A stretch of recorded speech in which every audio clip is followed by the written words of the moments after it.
Halo, saya Ali. Ya, oke.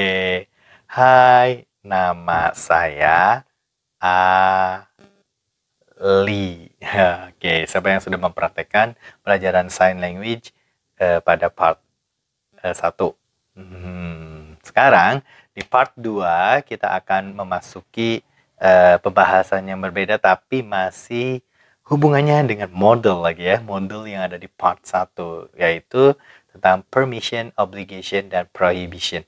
Nah, tapi sebelumnya ada selingan dulu nih pesenannya. Selingan kita akan belajar tentang sound. Kedengeran nggak? Edge.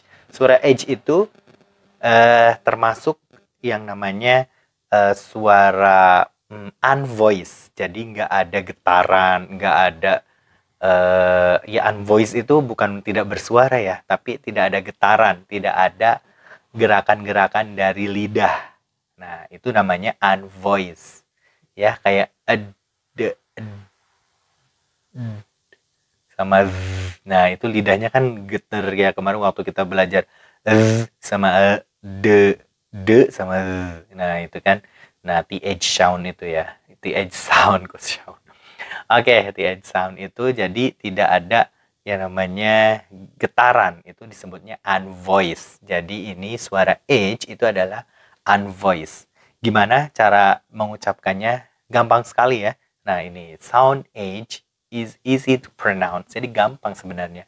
Karena kita bilang H aja, Subara bilang H, tapi itu adalah, kalau secara aturan adalah passing air between tongue and mouth. Jadi antara lidah dan mulut kita alirkan sebuah udara. Nah, gitu ya. Tidak terlalu tebal, kalau terlalu tebal nanti kayak kh, jadi kh. Jadi ini kalau bahasa Indonesia, kalau di bahasa Arab tuh mirip-mirip h. Tapi kalau h kan itu terlalu bersih. H. Nah, h terlalu tinggi.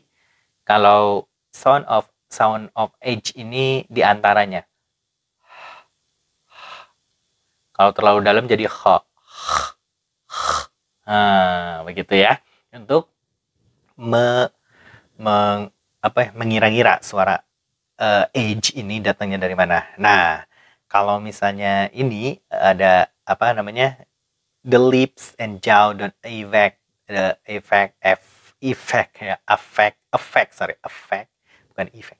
affect the sound ya. Jadi sound nggak ada, tidak berimbas suara. Jadi yang namanya lidah dan rahangnya tidak boleh mengeluarkan suara. Jadi diam aja.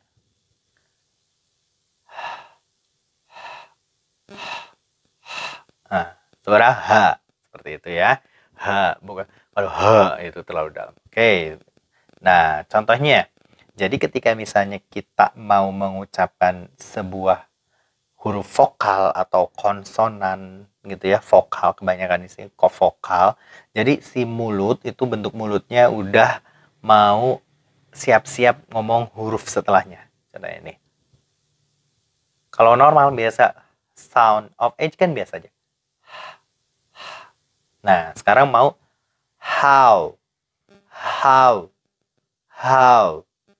Nah, jadi mulutnya agak lebar karena mau ngomong o.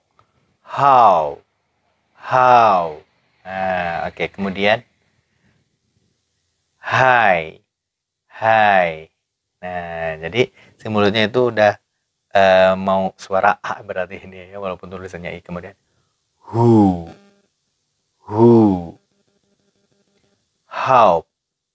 Hope. History. Ahead. Lebih lebar lagi kan kalau history. Ahead.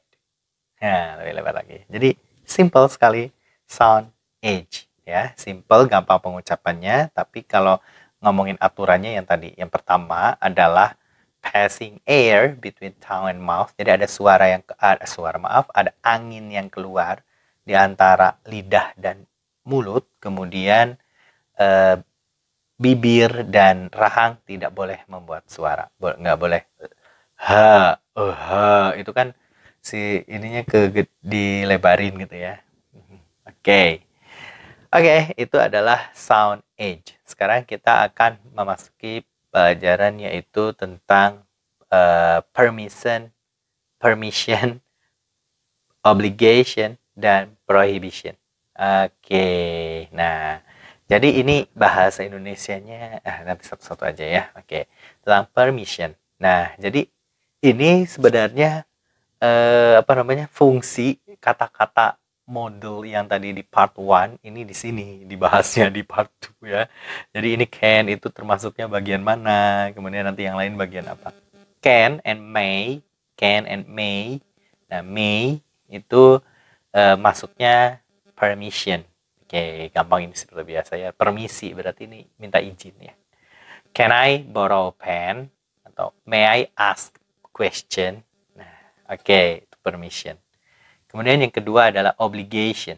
Obligation adalah sebuah kewajiban, harus. Makanya contohnya ini adalah have to dan must. Oke, we have to be at the airport at least 2 hours before the flight. Atau dan yang kedua adalah I really must call my parents. Nah, di sini kemudian ada ketentuan atau perbedaannya. Kapan kita pakai have to dan kapan kita pakai must. Ya. Oke, kalau have to adalah sebuah keharusan yang bersumber dari orang lain. Ya, jadi keharusannya itu bersumber dari orang lain, bukan dari kita. Ya, hal lain lah ya, bukan orang. Kan have to dia harus ada di airport 2 jam sebelum flight. Itu suruh siapa? Suruh peraturan dari maskapai penerbangan, dari airportnya ya. Jadi bukan kita yang seharusnya gitu ya, tapi kita disuruh atau dikendalikan oleh hal lain. Nah, kalau must itu benar-benar kita yang butuh, kita yang harus gitu ya. I really must call my parents. Berarti benar-benar saya harus benar telepon orang tua. Kemudian yang terakhir adalah prohibition.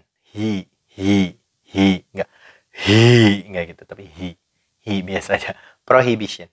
Oke, prohibition ini adalah larangan. Nah, kalimatnya adalah cannot atau must not ya. Can't, mustn't. Nah, oke. Ini juga ada yang berbeda nih ya. Oke, kita lihat contohnya. Kira-kira perbedaannya apa ya? Can dan mustn't. Oke, you can't go into that restaurant without a tie. Oke, kamu tidak boleh pergi ke restoran tanpa dasi. Ya. Kemudian yang kedua adalah you mustn't use your phone in class. Kamu tidak boleh juga atau kamu dilarang menggunakan telepon atau HP di kelas. Nah, ini perbedaannya. Oke, kalau cannot itu adalah sebuah larangan, tapi ada solusinya. Atau misalnya ada hal-hal opsi lain yang kemudian dia boleh gitu. Ya, itu pakainya cannot. Kamu tidak dapat pergi ke restoran tanpa dasi. Berarti ketika dia pakai dasi, boleh dong.